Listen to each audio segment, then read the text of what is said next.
when you look back at the play-by-play of this game and you talk about possible difference makers, you take a look back at this. The Chiefs were down, as I mentioned, 24-14 at half. They get the ball to start the second half, and they score a touchdown. The Eagles have a long drive, 17 plays, and settle for a field goal. The Chiefs respond with another touchdown to take a 1-point lead. But this is the one. The Eagles get the ball back, 3 and out. Pass it 3 times, 3 incompletions. Chiefs get the ball back, score another touchdown. The Eagles respond with a tie, we all know. Then comes the holding penalty. Field goal, end of game. Chiefs win the first of 2 in a row, and they can go for a three-peat against the same team, except for the fact. I ask you, if the same situation happens where the Chiefs come back and take a lead after being 10 down and the Eagles get the ball back, do they throw it 3 straight times or do they have Saquon Barkley in their backfield?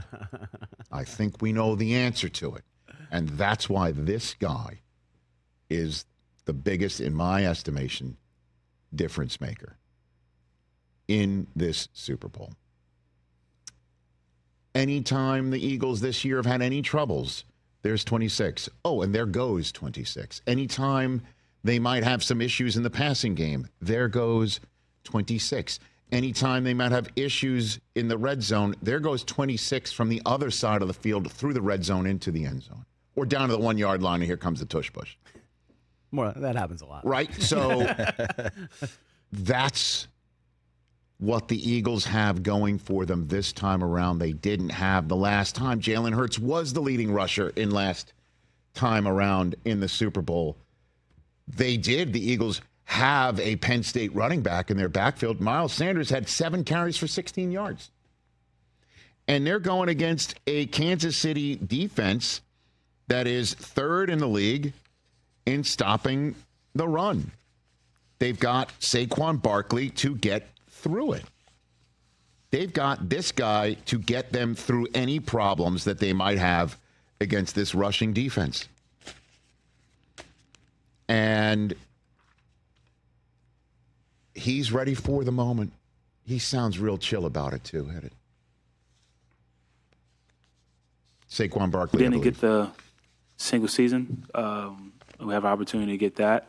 But the only thing that makes it special, whether if we would got the rushing record during the season or if we get the all-time rushing record and playoffs included, only thing that makes it special is winning the Super Bowl.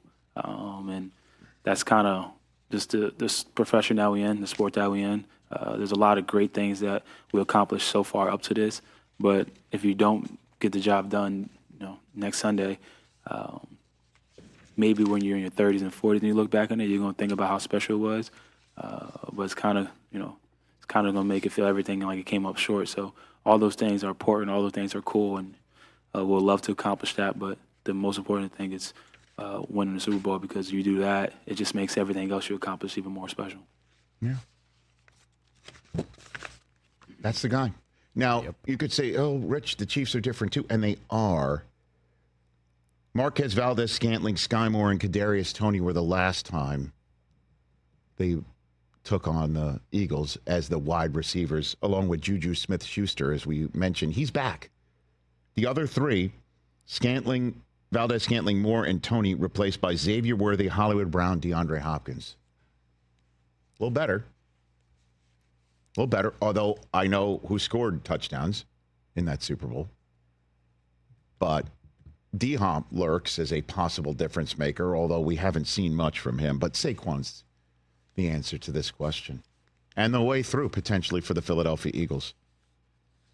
Because this team has been so special on offense in a way that didn't rely on Jalen Hurts to have to put on a cape like he did 2 Super Bowls ago.